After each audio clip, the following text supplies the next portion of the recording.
राजस्थान में आने वाले दिनों में बहुत बड़े बदलाव होंगे क्योंकि राजस्थान में अब सब कुछ बदल गया है। और इतना ही नहीं, नई सरकार ने तो पुराने चेहरों को बदलकर नए चेहरों को मौका दे दिया है। इसके पीछे भी बड़ी सोच मानी जा रही है।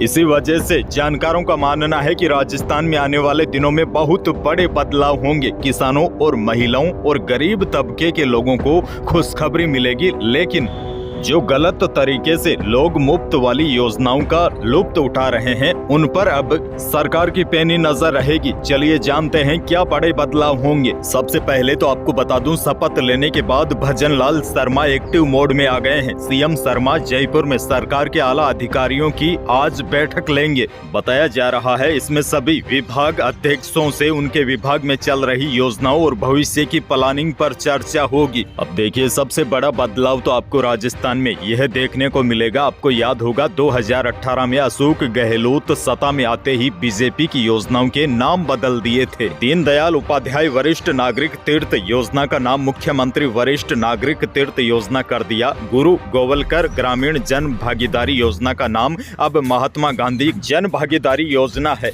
और जो भामाशाह योजना थी उसको राजस्थान की गहलोत सरकार ने जन आधार योजना बना दिया था। सबसे बड़ा बदलाव तो अब यही होगा, इन योजनाओं का नाम बदला जाएगा।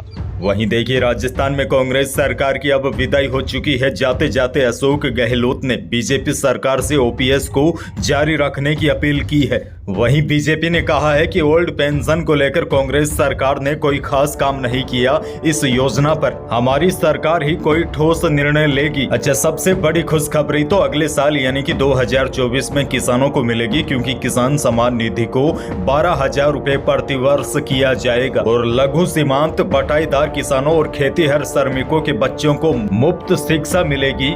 और आने वाले दिनों में किसानों को जो ऊंट पालते हैं उनके लिए बड़ी खबर है। 100 करोड़ के निवेश से ऊंट संरक्षण मिशन की शुरुआत होगी। और जो राजस्थान में नई सरकार बनी है, युवा नेता है, इनकी सोच ये रहेगी कि शिक्षा और स्वास्थ्य पर सबसे ज्यादा पैसा खर्च किया जाए। इसीलिए आपने देखा होगा घोषणा पत्र में वादा भी किया गया है कि गरीब और आर्थिक रूप से कमजोर छात्र छात्राओं के बैंक खातों में हर साल 1200 रुपए डिपॉजिट किए जाएंगे, ताकि वह स्कूल ड्रेस और पुस्तकें खरीद सके।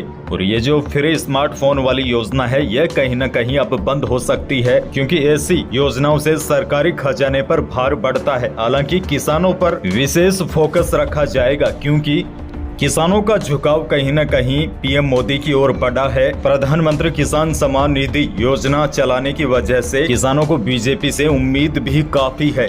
वहीं दिव्यांग जनों पर भी सरकार का बड़ा फोकस रहेगा। और घोषणा पत्र में भी दिव्यांग जनों और बुजुर्गों को 1500 रुपए पेंशन देने का वादा भी किया था।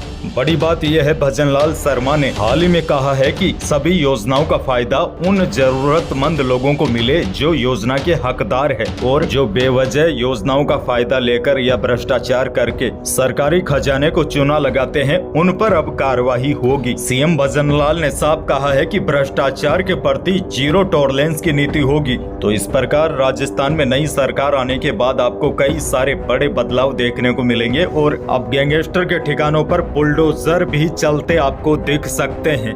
और इन सभी बड़े बदलावों के संकेत भी सीएम भजन लाल ने दे दिए हैं।